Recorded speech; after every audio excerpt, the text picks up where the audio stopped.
In the world of fashion, there are few stories as inspiring and captivating of that of Sass and Bide. Founded by best friends Heidi Middleton and Sarah Jane Clark, this Australian fashion brand has risen to global prominence with its unique designs, innovative approach and relentless pursuit of creativity.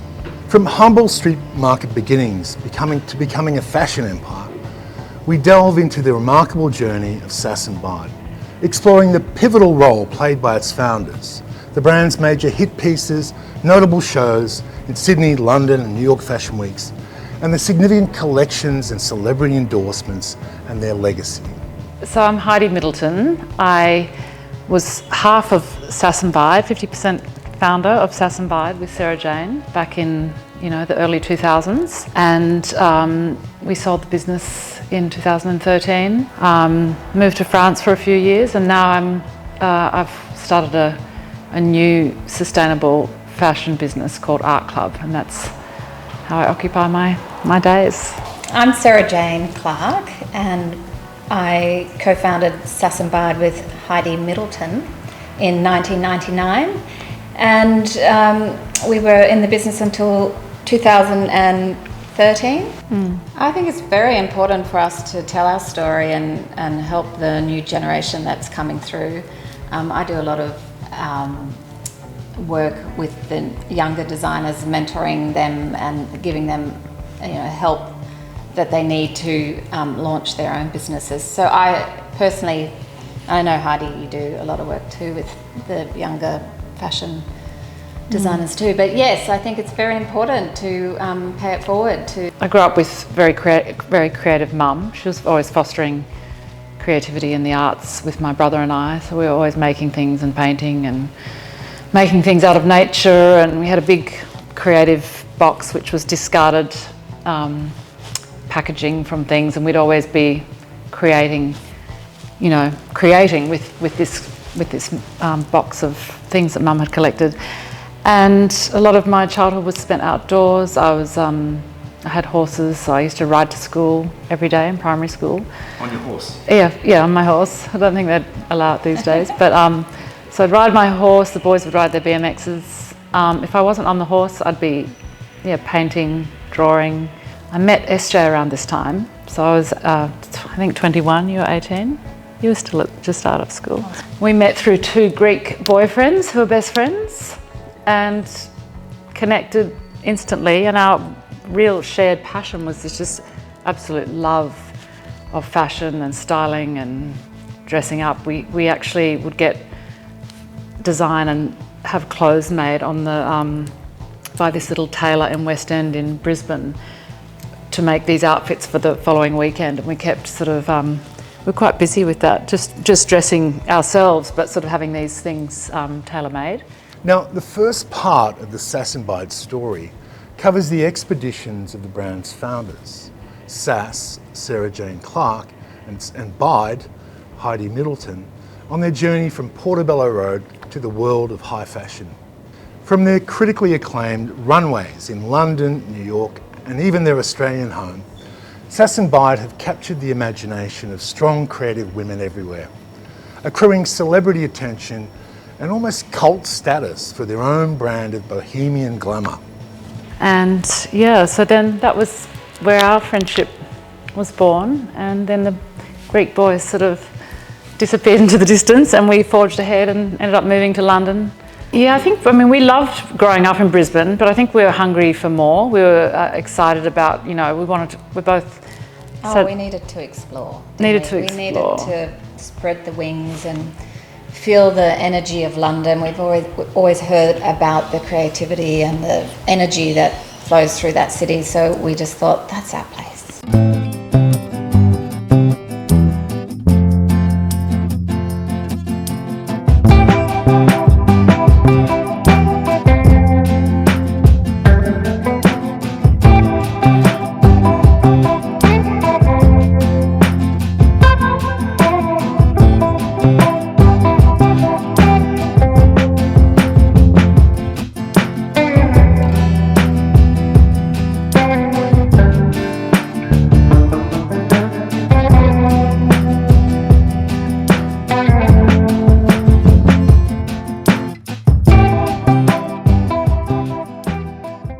Yes, London was really having an incredibly creative, moment. It was there was just a really strong undercurrent of creative energy that we were able to tap into.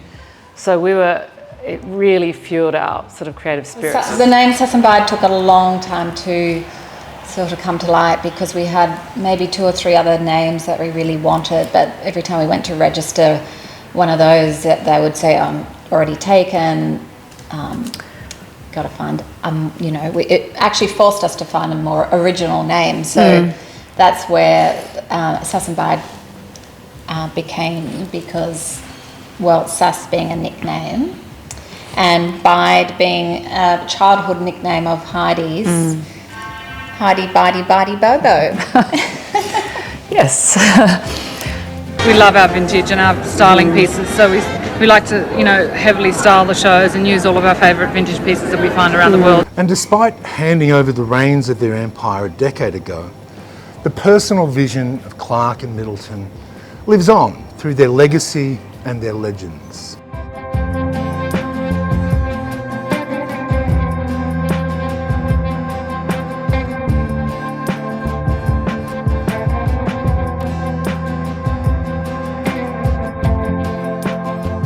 The young entrepreneurs would test their business acumen and innate flair on the hallowed but humble grounds of London's Portobello markets. Once a pit stop for bric-a-brac and antiquities, it became the epicentre of hip West London, frequented by thousands of tourists as well as British pop royalty like Kate Moss and Sienna Miller. Portobello Markets was the birthplace of many designers, a place to be discovered if one is seen to be offering something new. Heidi and SJ tapped into London's love for bohemian subculture, expressing freedom and authenticity with their hand-worked low-cut denim jeans, which achieved cult status in the late 90s.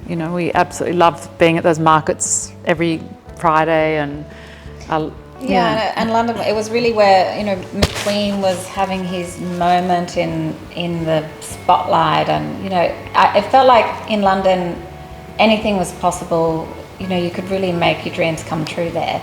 And I think that's what really happened with us. We got there and we just got sort of swept away with that creative energy, and it allowed us to form,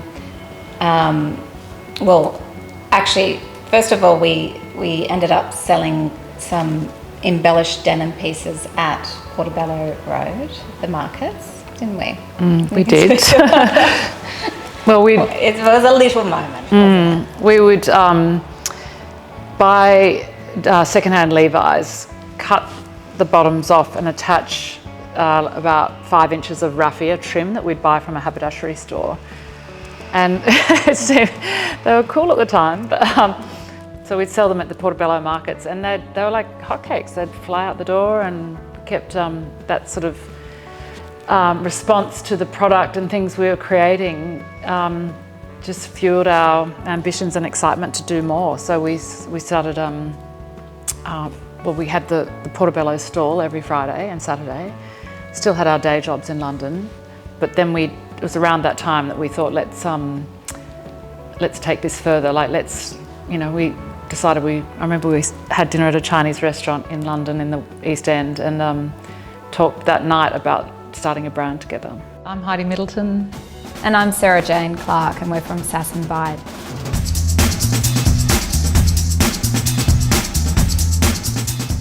Well, I think the brand is fun. There's often a little bit of humour sort of, woven through the label, and we take what we do very seriously, but there's definitely a lightness and free-spiritedness to the aesthetic. Yeah, the lifestyle in London, our lifestyle in London, like we were very, we were sociable creatures. So we were going to lots of parties and meeting great creative people all across, the arts. We were stylists and other, designers. We met a lot of people through our network at the Portobello Road markets. So we just were, if our visas hadn't expired, we would definitely have stayed on. We were just absolutely loving our time there.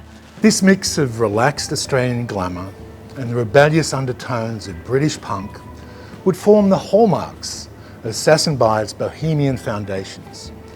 A signature so in demand that girls were literally lining up and fighting each other to get their hands on a pair of the infamous East Village jeans.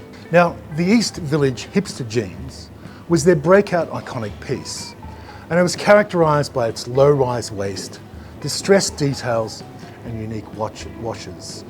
It captured the essence of urban cool and quickly gained popularity amongst fashion-forward females the world over, becoming a symbol of edgy, effortless style. Sass and Bide's mastery of denim extended beyond their designs. They incorporated revolutionary techniques and treatments into their denim pieces, such as laser cutting, hand-painted details, and experimental washes. These innovative approaches to denim production set them apart from their contemporaries and solidified their reputation as denim pioneers. We arrived back in Sydney, and we decided that we would set up our very chic office on my kitchen bench, wasn't it? It was in my kitchen in Bondi. And so we stayed there, and we designed and made our first pieces from the kitchen bench.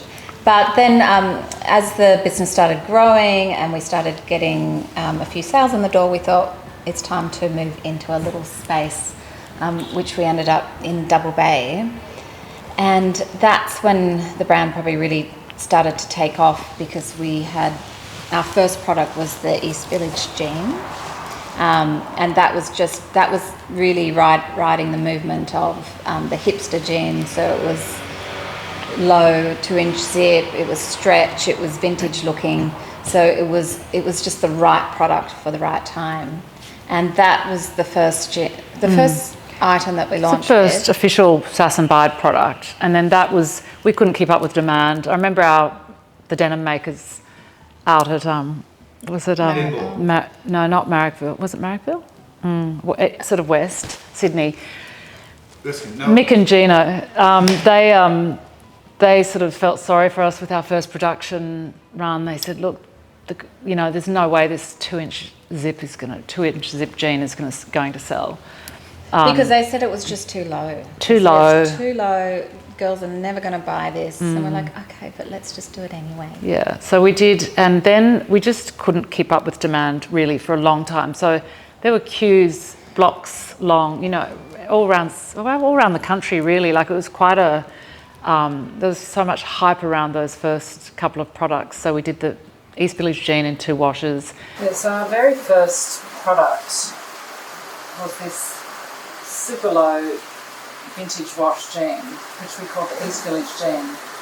And at the time there was nothing that low on the market. So when we briefed this into our makers back in Sydney after returning from London, the makers actually confided to us later that they were really concerned when we briefed in. They felt bad taking our money for the first production run, because they sort of said there's no way this jean, will sell. It's too low. It had a 2-inch zip and was made out of a vintage wash stretch denim, about a 3% stretch. And we did it in 2 colourways. We did it in an indigo darker blue, and then this sort of vintage wash, which they sold sort of equally. Both sold out. We couldn't make them fast enough at the time. We what was great was that was funding the cash, the cash flow for the business, because we were demanding COD for the product, and the product was selling out, so we were able to sort of fund our growth without going to banks or doing anything like that in those early days. We did the 2 sort of shapes. We did a sort of slightly bootleg, and then a vintage flare, which was what we called a super flare. And these first few styles we were very fortunate that they just hit the market and took off straight away. And so it was really just such an exciting time to watch these products just sort of walking off the shelves. And then we brought out the Funky Thompson, which is a denim jacket. And then, the flare, the vintage flare, and all these products just seemed to, there was just a bit of a frenzy around the denim. And it was all pre-social media, so there wasn't any, it was all word of mouth. So the word had gotten around that the Sass and Bide jeans deliver on a Tuesday. So there'd always be a line outside the stockist waiting for us to drop off the jeans. And so it was really, it really had a lot of energy around. And it was good for the business because we demanded COD at the time. So that was really, we didn't need any external investment. The business was funding itself. So the jeans were just flying out, all the denim was, people were paying on, COD, and that really allowed us to grow, quickly, but organically we didn't have any banks to sort of answer to at that time. And we managed it all from this little office Sarah Jane was saying in Double Bay. There was a Woolworths down the street, so we'd go and flirt with the fruit section boys and get free cardboard cartons to pack the jeans in. So that was we were quite happy with that. We didn't have to spend on packaging. Heidi and Sarah Jane, to me, were women who was somebody I really looked up to, not just for their design work, but also for their business acumen. I felt like they were so inspiring in every way, and also bringing a whole new dimension to Australian fashion. Everyone had the pair of these village jeans. Clearly the girls had ambition and they had drive and they knew what they were doing. I remember hanging out with them in New York, and we saw them on outside Barney's, and they had people filming them and people taking photos and blah blah blah and all the rest of it, and I thought, what are they doing? What are they doing? They were onto the whole social media thing just as it was beginning, and they were very aware that promoting themselves was promoting their brand. They were really good at that, weren't they? They were very good at that. They were the embodiment of their brand, and that's what every girl and woman bought into. They wanted to be them. Yeah, some of the sort of well-known identities at the time that started wearing the jean were Kylie Minogue, Victoria Beckham, Madonna, had Kate Moss, a lot of her sort of crew in London were wearing them. We ended up, we didn't have a big marketing budget to start with, so we just sent product out to girls that girls about town, whether it was internationally or in Australia. And that just was a great move because we weren't having to sort of invest hundreds of thousands in marketing campaigns, but we just would send this product. The people had send it to would love it and wear it, and then it would just cause this viral marketing sort of phenomenon where, word of mouth was pre-internet and Instagram and all of that. So, it was being spread. The word was being spread through just people wearing the product, loving it, talking about it, journalists writing about it, and then people getting photographed in it, and away it went. I don't think that there was a girl in Australia that didn't have a pair of Sass and Bide jeans. I certainly did. I remember going and visiting their Paddington store, and it was just so exciting to have these, denim is all about brands, and these two girls were so edgy and cool and sort of rock chic, and did this incredible job of creating this wonderful brand. Sass and Bide debuted their first seasonal collection at Mercedes-Benz Fashion Week in 2001 under the New Gen or Next Generation group. And this initiative enabled select newcomers a crack at the big time in what it is and was a very tumultuous and unforgiving industry. Strangely enough, within that same batch of newcomers was Australia's own bad boys of denim, Dan Single, George Gorrow, and Gareth Moody, aka Subi. With both genders catered for, the era of Australian designer denim was born.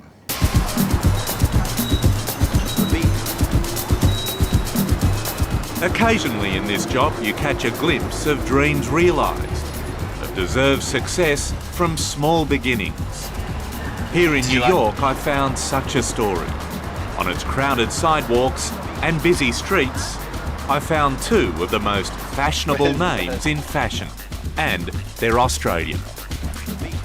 They were just great fun. We loved their energy. They were, rule breakers, just sort of, I don't know, they were good friends, they became good friends. So I think that it was nice to be going through that at a similar time, because we would just, friends and a lot of interesting creative friends. It was this whole... Yeah, it was a whole lifestyle for them, wasn't it? It was just a tribe, the Subi tribe, and they just demanded presence, and everywhere they went, they just, they had an energy, a great energy about them. Clearly remember meeting Dan Single at the denim facility, the denim maker, and he was wearing a candy pink women's jumper, sort of off the shoulder, and he had this peroxided hair. And we were like, who? But he looks out of place here. He looks like someone we would have met in one of the nightclubs in London or something, not downtown Marrickville or wherever it was. So we struck up a conversation that day, and became great friends very quickly. We had we were invited as part of a group show to show 12 pieces, which was a big deal for us. And then after that, we did our first solo show, which was at the Powerhouse. No, the Powerhouse Station. Sorry, I've gone straight to the yeah. museum. No, you're right. It was Power the Power Station. Station over in Glebe. Just over the bridge, That was Anzac our Bridge. first solo show.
The description we've sort of been using is it was part preppy, it had quite a preppy feel, and then sort of Tibetan princess, and then with a little bit of ghetto chick, like a bit tough girl with the motocross pants. So it was a clash of sort of three looks and then a few other little bits sprinkled in as well. They had just returned to Australia after a very successful stint at the Portobello markets in London, and they were actually in the Paddington markets in Australia and creating a bit of hype there. And I met them and they came into my office and I was like, girls, what are you doing? It's fantastic. We need to have you involved in Australian Fashion Week.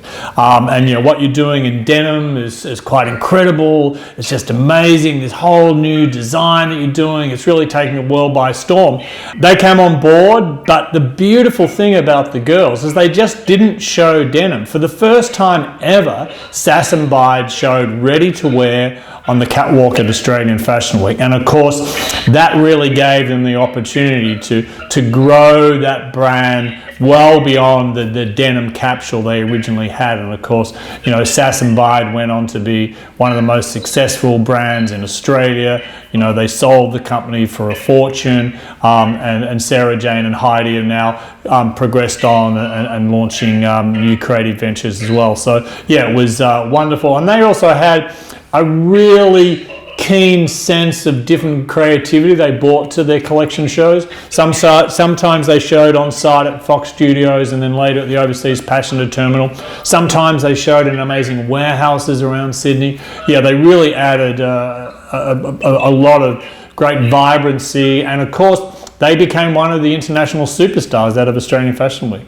That was sort of instrumental in sort of launching us in the ready-to-wear sort of sense, because we'd just been doing denim before that and the denim had taken off, but we were invited to show as part of On Schedule, and this was the first show, and yeah, it was a great night. We loved the styling just as much as designing the clothes, so you can see, you know, the styling was sort of unique. Yeah, we really went to town on the styling. Yeah, it was a big, yeah, so our first show was called, it wasn't Lady Punk. No, it was... No, Love Guard Gracie. Yeah, Love Guard Gracie. Yeah, with the feathers. Yeah. So we'd have fun naming the shows. So our first fashion show, solo show, was called Love Guard Gracie, and it was at the power station just underneath the Anzac Bridge. And I think it was a Mercedes Fashion Week then, so we turned up in, remember, turning up in Yeah, you did. Sorry. It was very, I think they were really inspired from when they started at was it Portobello Road?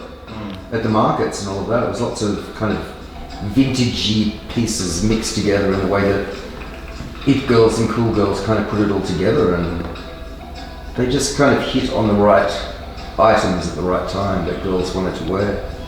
I mean, every girl wanted to look like that. Didn't you? Don't bring me in on that. And I had a wig on that night. Remember, I had a wig because I'm naturally curly. I had a wig with this straight fringe, a bit. I don't know what the look was, but anyway, I thought it was pretty special at the time. So we had a great lineup of models and a packed house, and we got really strong press after that first show. So that was all. It felt like we were being carried along. You know, there are sometimes those moments in life when you feel like you're being carried by an external energy or force. We were just on this ride, and yes, we were working hard, very hard, but it was also this energy. It was just sort of from every level and layer. It was just very positive and very dynamic, and there was just so much great reaction to what we were doing, so we just, you know. Yeah, remember we've got the front cover of Good Living, wasn't it? When they used to do the fashion in Good Living. So it was our first front cover that we ever got, which was very exciting for us at the time. Yeah. But it was just, I think our first solo show was a monumental moment that we had pulled that together, and that, you know, we felt like we had really made it as a brand here in Australia. And then that sort of made us look a little bit more internationally and we thought, well, maybe we should go and conquer the world. Wow. Less than a year later, in 2002, Sass and Bide would present their ready-to-wear line in London. And in 2004, they took on the Big Apple, New York City.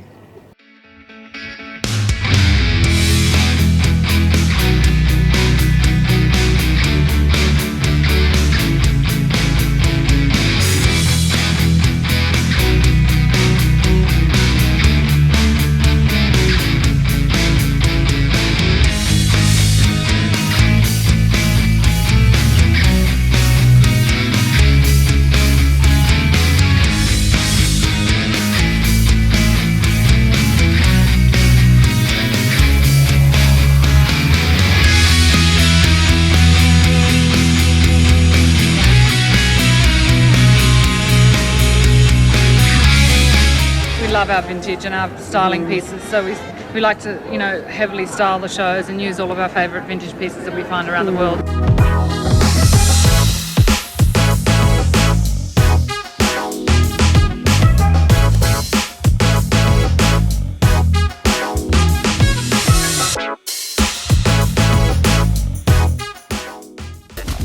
If they're rapidly becoming the name on everyone's lips, that's largely because they're being seen on some very famous hips. Madonna, Kate Moss and Robbie Williams in Subi jeans. Paris Hilton, Sarah Jessica Parker and Kylie and Elle in Sass and Bide. Even Mick Jagger's daughter, Lizzie. As a woman, do they make you feel special, powerful? Yeah, sexy.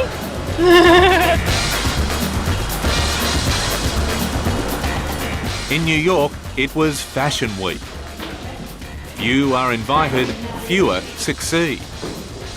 At the casting for models for their show, Heidi Middleton and Sarah Jane Clark, the women behind the Sass and Bide label, were still soaking it in. It's really a bit surreal, actually. I mean, here we are in New York, two best friends from Brisbane, casting these amazing girls with a beautiful collection. It's like, we've got to pinch ourselves. Yeah, we do. We did that in the taxi on the way from the airport, Just had a little moment, bestie moment. We were just saying it feels sort of surreal looking at it now because it was such a busy time, and like Sarah Jane said earlier, we didn't have a chance to sort of stop and recalibrate and reflect and things. So it's mixed emotions. I mean, I love seeing this. We were laughing about the haircuts and the styling. And This was really at like our peak of frenzy, wasn't it? Yeah, it was in the peak. Frenzy was really happening here. Yeah. Seeking inspiration from weekend markets, they started making clothes. At first, just to please themselves, but soon Heidi and Sarah Jane realised they had a talent and the desire. Do you know what era, roughly? I would say about 1940s. 40s, beautiful. So 5 years ago, and with no formal training, they quit their jobs and risked everything to begin their Sass and Bide business. 3 years ago, while walking around New York, they ran into Sarah Jessica Parker on location for Sex and the City. She called us over and she loved what we were wearing. She was like, who are you and where are the clothes from? And I love your look. And the next day we were in her trailer with our suitcase pulling out our Sass and Bide pieces, pulling out our wares. We had just finished an appointment at Bloomingdale's with the sales buy there, and we were walking home to our hotel, and as we were going, we looked over to the side and there was the filming of Sex and the City. So you know how they filmed a lot on the streets. So we just happened to walk past and we were like, oh, that's Sarah Jessica Parker. And we were like, we've got to give her something now so that she knows about the brand. So we're like, okay, well, let's give her the denim jacket that I was wearing, because we only really had the, I don't know, A few pieces on us, yeah. So why didn't we give her a new one? I don't know. I don't think we had a suitcase or anything. I think we'd had the appointment and then we were just walking in what we were wearing. And then we said, let's give her a funky Thompson jacket, which is what you had on. So we went and tapped the security guard on the shoulder. I thought, well, if you don't ask, you don't get. We might as well try. So we asked him, told him our story. We're an Aussie brand, showing him, selling our wares in New York. Would you possibly give this to Sarah Jessica as a gift? And he sort of looked at us and looked us up and down, and they were having a little break in filming, so he marched over to Sarah Jessica. You could see him just telling her about the jacket and pointing to us, and we were sort of waving. And then she was like, I love this. Oh my God, they designed, I love this. This is so me. And then she suddenly beckoned us. Oh no, she came over. She came over. And she goes, girls, thank you so much for this jacket. I absolutely love it. I want to see more of the collection. Like, have you got more Meet me pieces tomorrow. Here? Yeah. In my trailer, 11 o'clock. Yeah. We're like, okay, see you then. We'll do that. So then we met, and I think Big was there, wasn't he? Because he was obviously dating her on the show at the time. So he came into the trailer when we were doing our little fittings, and we spent an hour or two with her, and she actually ordered on the spot a lot of pieces that she then went on to wear on the show. Amazing. Sass and Bide's design philosophy was rooted in the belief that fashion should be empowering and expressive. Middleton and Clark sought to create pieces that celebrated individuality and challenged conventional norms. Their designs often blended elements of streetwear, bohemian aesthetics, but with couture craftsmanship, resulting in a distinct and eclectic style.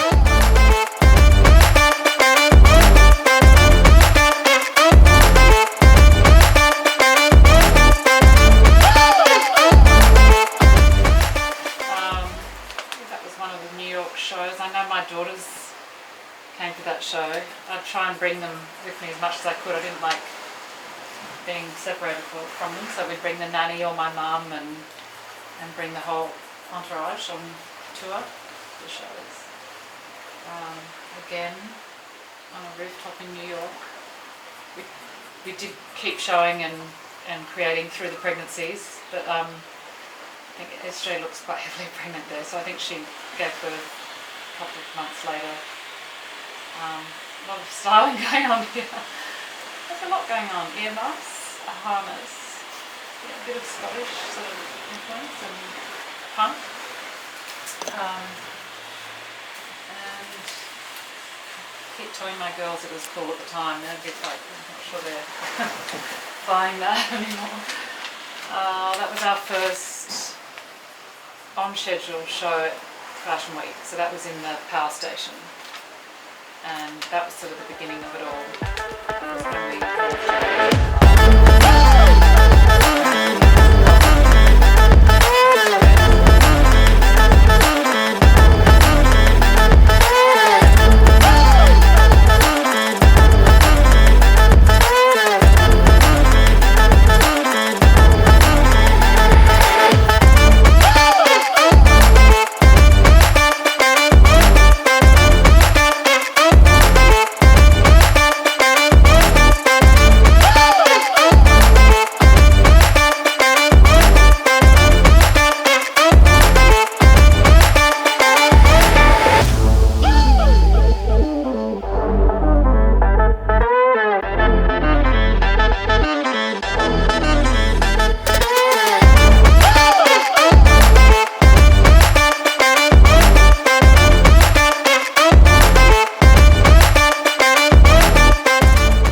So I'd often sketch up just what I wanted the models to look like. I guess in the back of my mind it was sometimes probably subconsciously sort of just imagining Sass and I in the clothes, but yeah, I always liked sort of to sketch the styling concept with the headpieces and harnesses and footwear.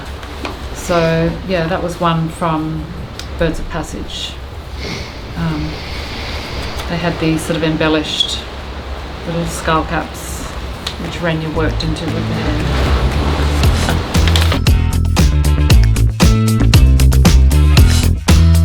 The girls were confident, creatively fearless, and they worked 24/7 to fuel their brand's rocket ride. They joke about the pressures now, but it must have been crushing at the time. Heidi and SJ, great marketing team, fantastic and fabulous. I was always so jealous they had each other. It was like, they had the support, and between, Heidi was a great designer and a great editor and right on everything that was on trend, and they were also two great ambassadors for their brand. And SJ was great at marketing, incredible team, great duo, and what they brought to Australia was the little zip jean, and I think it's something that everybody wanted to have. And what they did and how they sold their business and set it up was genius, really. I'd travelled a lot, and Sarah Jane had as well. And we were also picked up by sort of Harvey Nichols and Barney's sort of early on, like in the first year. So I think we were seeing the designs set in an international forum, not we weren't thinking, domestically, or just to sort of design pieces that would suit the Australian market. At the end of the day, we would design pieces that we wanted to wear. So it was always about, what are we missing in the wardrobe? What are we coveting? What do we feel? What are we feeling that we want to be wearing? What sort of direction? Usually it had a bit of a theatrical sort of graphic element to it too. So there was, we just played into that. The girls from Sass and Bide, I've always had a great respect for them.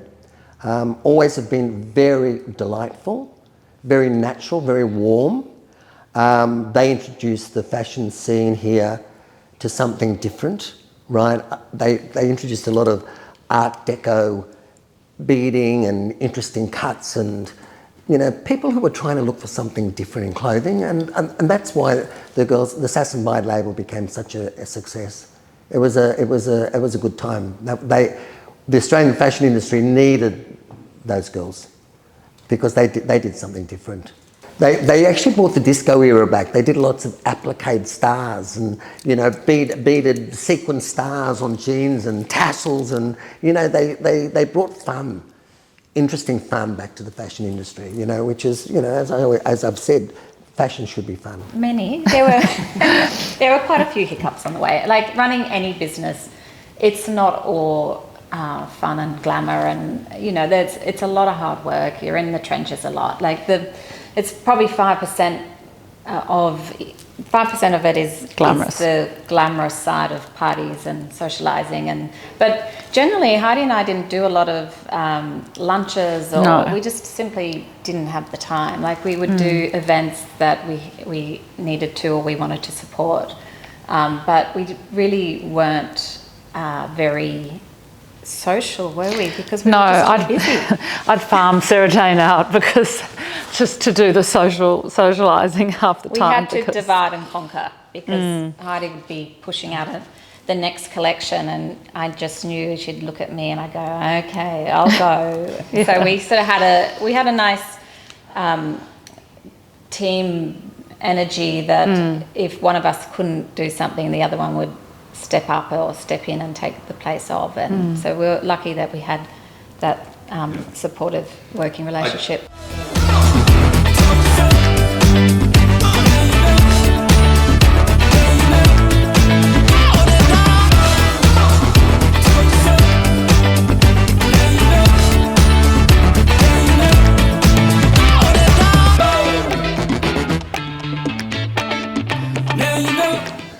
There was also a playfulness in their style. In their offices, there's a life-size horse figure, a nod to Heidi's love of riding. And their show hair magician, Renya Zaidas, once coiffed mini ponies, toy ponies, into the models' hairstyles in one of their shows. Installations in their office showrooms also include an aviary of taxidermy birds and various arts installations. Sass and Bide, wow, they were fun. I can remember, again begging them to do business with us, me and my boss. I think we wrote them their first significant order. I don't know whether they'd like me to tell you this, but we had to pay them in cash on delivery, which is something that David Jones never did. And within a blink of an eye, we'd had them in all stores, and we were writing orders of thousands and thousands and thousands of jeans. And I can remember they did what they called a black rat, which was a rather curious pair of ruched tights, and they sold for $149. And the buyer wrote an order for 100 pair, and I said, don't be ridiculous, make it 1,000. And I remember my boss saying, don't be ridiculous, make it 5,000. And so we all crossed our hands and waited for this delivery, and they were gone in, 2 days. So then we were writing 10,000 pair and 20,000 pair. I mean, it was obscene. And those girls, again, were They're the perfect example of having a creative vision, sticking to that vision, having a plan, gathering people around them that were smarter than them in other parts of their business. And they were extraordinarily successful. And that brand still exists today. The girls have gone on to do all sorts of things, but that brand is still a successful fashion brand today, perhaps not at the peak of its success, but it still means something in this market.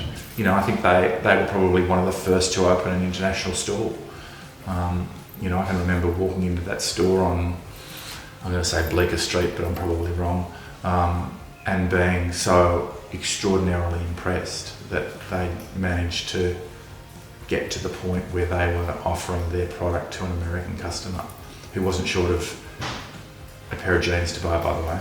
I think the smart designers particularly, whether there's two of them or singularly, are smart, as I said before, are smart enough to know what they don't know, and so they gather people around them that balance out the skill set. And I think they're the ones that predominantly succeed because there's either a yin and a yang in the two design team, in the sort of the two founders, I should say. And if there's not, they're smart enough to bring somebody on who can accelerate their business in a way that they could never, in a business sense. Show by show, the girls continue to go from strength to strength, rounding out their style with sharp tailoring, cultural embellishments, distinct prints, and easy glamour for over a decade of runway presentations across London and New York's prestigious fashion weeks, main stages.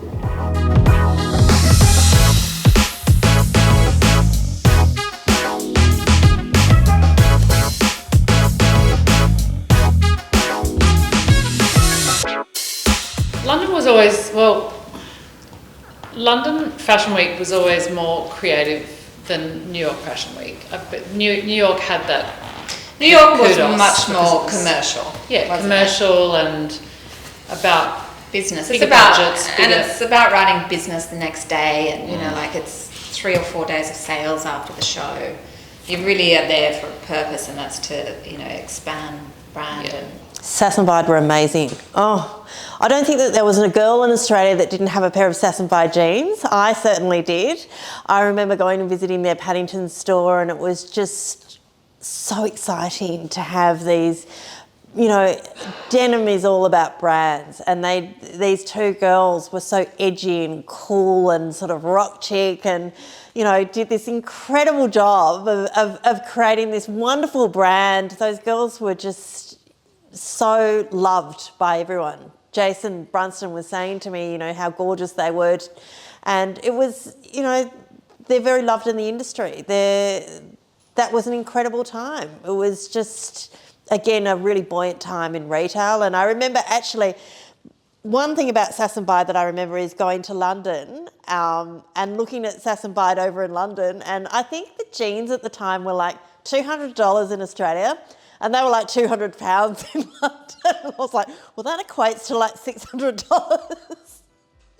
But they were huge. Seeing our pieces hanging in Harvey Nichols and Barney's and some of the other stockists around the world was really a pinch me moment, because there we were, two girls from Brisbane, and our pieces in the best department stores around the world. So it was very exciting, and we met a lot of great buyers, and they were really willing to help us and expand our range planning so that we could do good business with them. And so it was we were very lucky that we did get a lot of help. Like, a lot of people were very willing to help us, and they wanted us to succeed. So that was. We were really fortunate to have such great support from people in magazines, in newspapers, journalists, stylists. We really felt that people were very willing and wanting to sort of help us, knowing that we were a new burgeoning label. And so we did. We started to get a lot of coverage and exposure through the magazines. I remember even Australian Vogue asking us to guest edit, and then from then, I think the UK Italian Vogue started to pick up the brand. So there was one big drama. It was when we'd arranged, or we had been called to have a meeting with Kylie Minogue at the private what was it? The private dressing rooms at Harvey Nichols in Knightsbridge. And obviously that was a pretty big deal for us at the time. We were only a year or two old, I think, the brand. And I don't know why were we late? I think it was London traffic. Yeah, London traffic. So we had to jump out of the taxi, I think. And we had these suitcases with all of our samples in them. And like Sarah Jane described earlier, we were dressed to the nines with our, top hats and pill hats and, fishnet tights and studs and sequins. Denim corsets, all of that. And we had to jump out of the taxi and run about 10 blocks to Harvey Nichols because we were like, we can't keep Kylie Minogue waiting. But we did, and we were late, but we arrived all sort of sweaty and flustered. Oh yes, we did have Beyonce wear our beautiful, it was from the collection Future Grand, and it was black, tight, fitted dress with all the bead... tracking of beading. Yeah, bead track work, and that was a pretty big moment. Now that was for... She presented at the MTV Awards. I can't remember what year. Again, it would have been like 2000... Probably 2006 or something like that, 2005. I think it was actually 2008, that show. Okay, I think you're right. I remember Ziggy being, I think I was pregnant. And then Taylor Swift wearing, she performed in Times Square one evening and wore one of our little ensembles. And Kim Kardashian, she wore Sass and Bide back at the beginning. Yeah. Paris Hilton. She wore...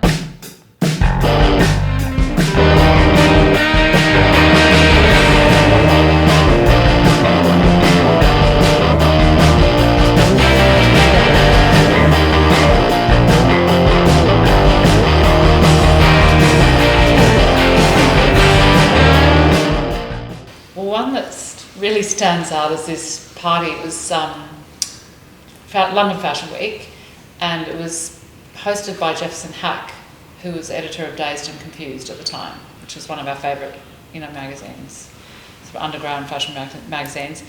And he was dating Kate at the time, Kate Moss. I think that was our off-schedule show, wasn't it? Because we weren't on schedule. Yeah, it was off-schedule. So we had an off-schedule show in a skate park underneath a train line.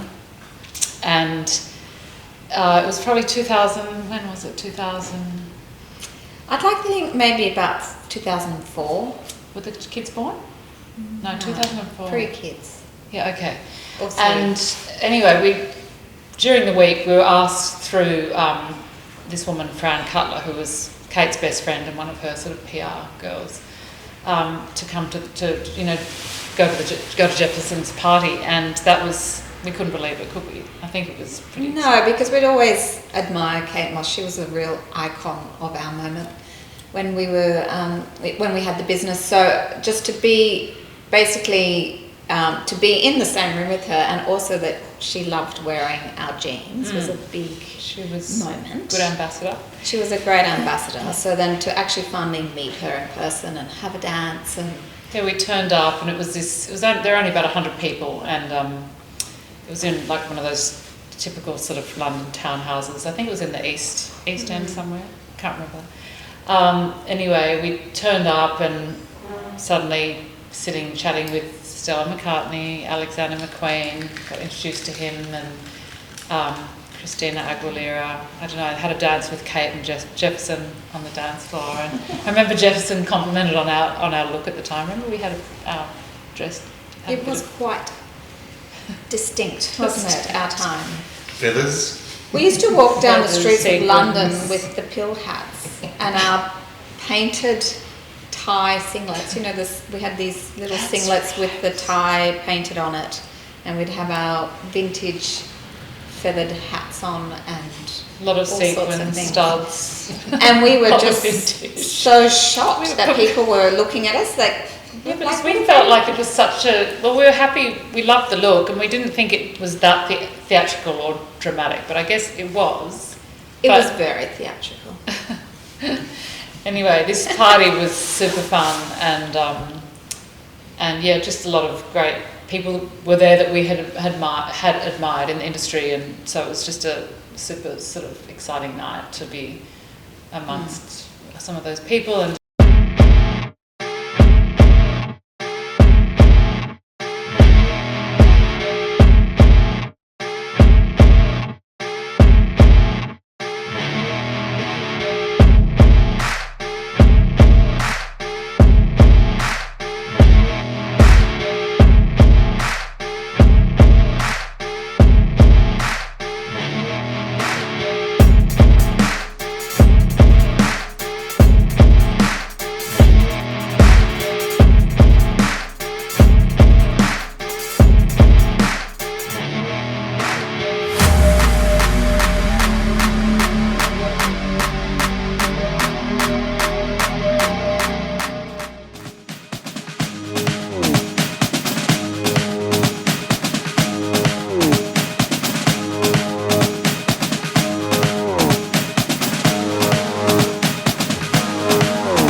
The Australian queens of fashion presented their final collection in Freetown at New York Fashion Week. And the colour white was dominating this spring collection, complemented with fresh graphics, prints and embroidery.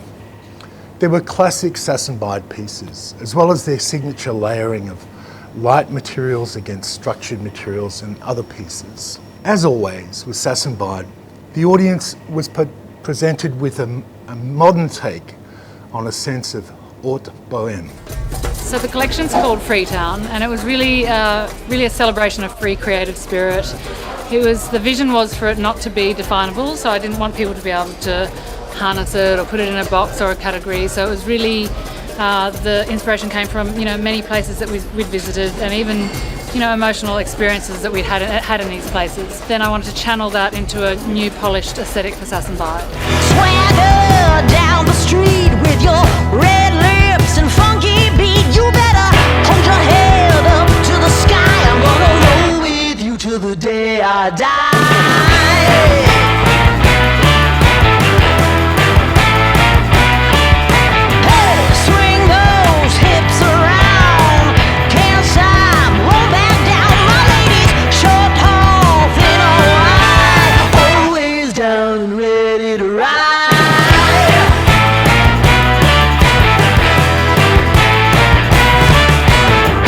One by one, billion by billion.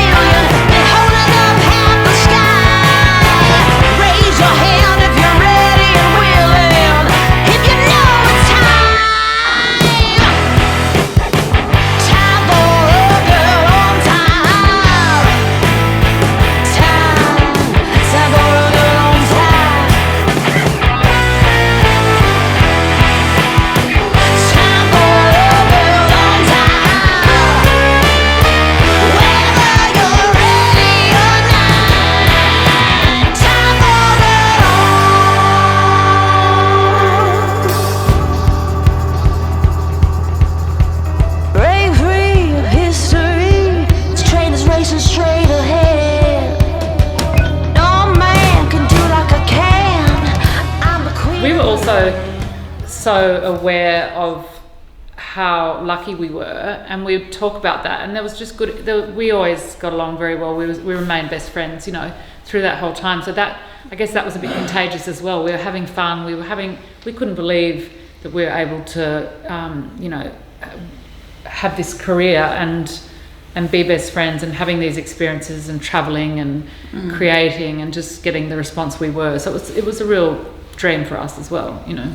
Sass and Bide designers Sarah Jane Clark and Heidi Middleton have cut ties with the label, which brings a close to their 15-year collaboration. Clark and Middleton would stay on to oversee the creative direction of their eponymous label until their departure in 2014, allowing them to refocus on their young families and also other ventures.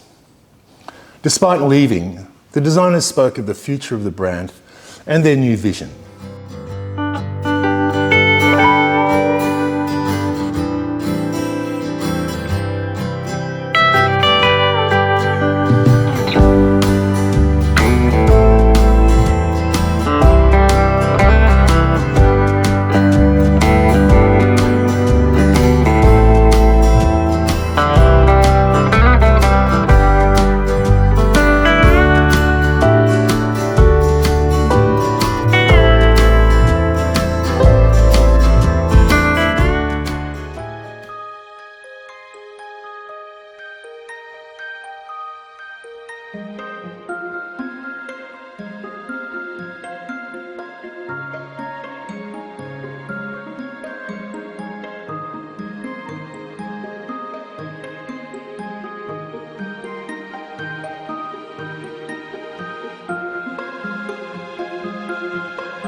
So my name's Paula McKenzie. I'm currently the Group Managing Director for 3 brands, being Sass and Bide, Marks and David Lawrence, all 3 really iconic Australian brands, so lucky to be in that position.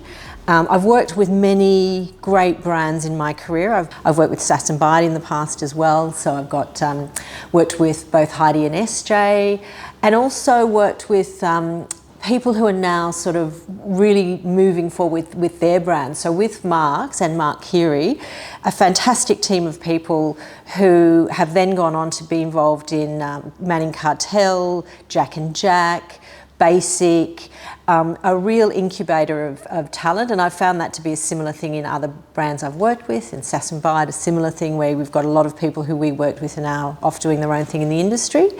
I started back at East Sydney College many, many years ago with the wonderful Nick Huxley, and that's how I first started. And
pressure would have been for them, they're having to do the 4 collections a year, and the expectation on a brand that is performing the way it is to continue with that performance.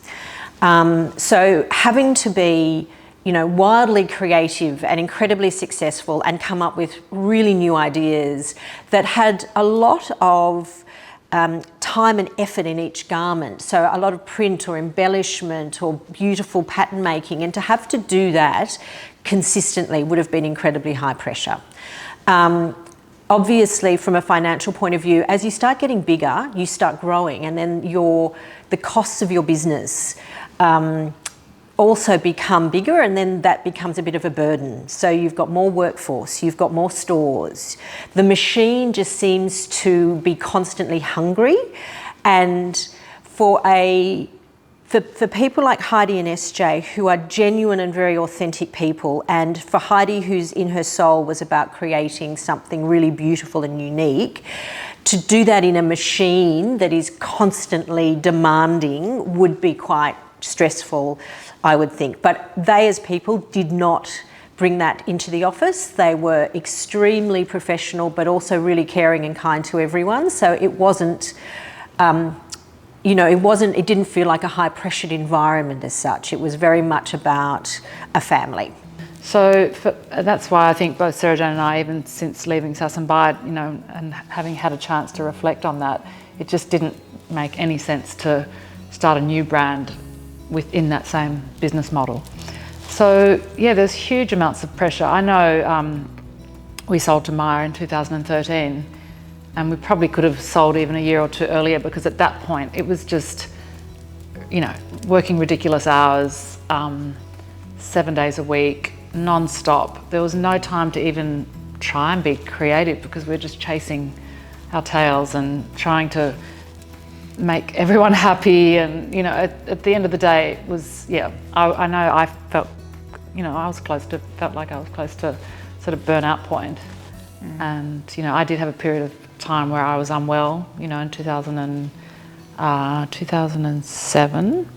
And I directly link becoming unwell to that pace of the business, and that I really feel like that was the probably the root, the cause of being unwell, becoming unwell.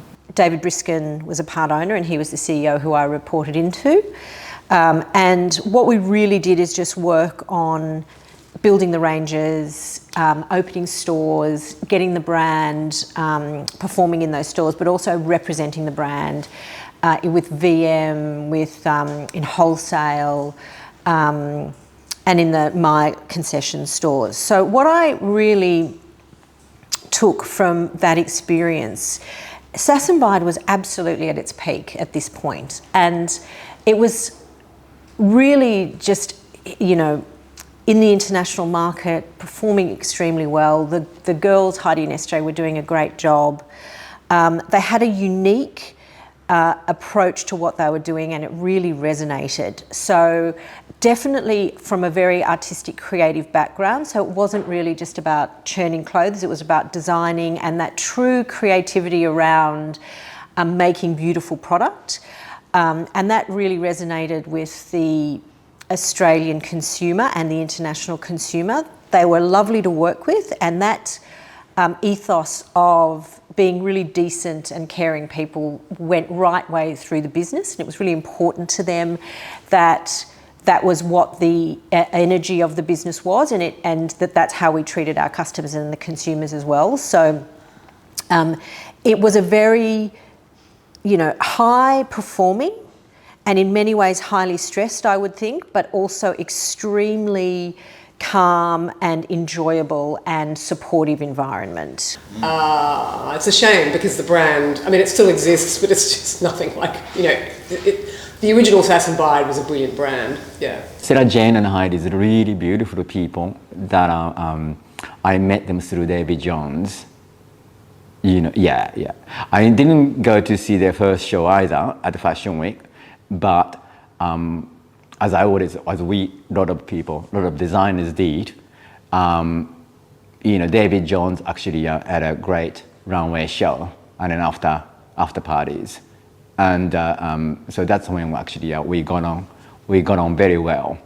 And then what was really lovely about actually Sarah and Heidi was I just felt actually really a sense of respect from them. The fact that actually I suppose actually I started actually being myself in business and showing collection in Paris, like late 90s. So before they become known, and they were actually I admire their success, but I think I found actually we had a mutual respect, which was really lovely. Yeah. So the brand's DNA back then were, the words we used were the strong, the beautiful and the obscure. And they're still words that we have in the brand DNA today because they encompass what is different about Sass when you compare it to other brands in the market in Australia and overseas. So there really was this strength of woman, and it was very much about a confident woman. And that's, that was them as well, and they epitomised that. They stood together as two women in the industry and achieved an enormous amount. Beautiful because, as I said, there was a really strong focus on creating beautiful garments, and obscure because there was the unexpected in what they did and in little bits about, the garments. I remember there was a fantastic jacket and it just had shells embroidered all over the shoulders, It was fantastic and shows where Heidi had big horse heads on top of the girls, and, it was a sense of fun, but not quirky, but definitely that confidence and strength, and a little bit irreverent in some ways. So that's what they did that was unique and was different, and that's was the heart and soul. And despite the change in ownership, the legacy of the founders, Sass and Bide, remains intact. The brand's innovative designs, unconventional approach to fashion, and commitment to pushing boundaries have left an indelible mark on the industry. In 2023, the brand had passed its 20-year milestone, something few Australian fashion brands have ever managed to do. It's a rare thing, particularly for Australia, to see a brand thrive beyond the life of its founders. Like long-standing European houses, much of the history and tradition is kept alive through contact with pieces that have been around since the brand's origins. A vault or an archive is a key tool used to record and protect and inspire future guardians of the brand's legacy. Sass and Bide had the foresight to stow away these pieces for the posterity. The vault of their handcrafted pieces goes to the heart of one of the key legacies Sarah Jane and Heidi wanted to instill. And their work with the Ethical Fashion Initiative in Africa meant that local artisans were offered respectful work within the fashion industry, restoring traditional techniques and keeping the culture alive. Art, culture, travel were key inspirations for the designers. So this enabled them a direct line to their creative source while contributing to the quality and depth of the industry and its craftsmen.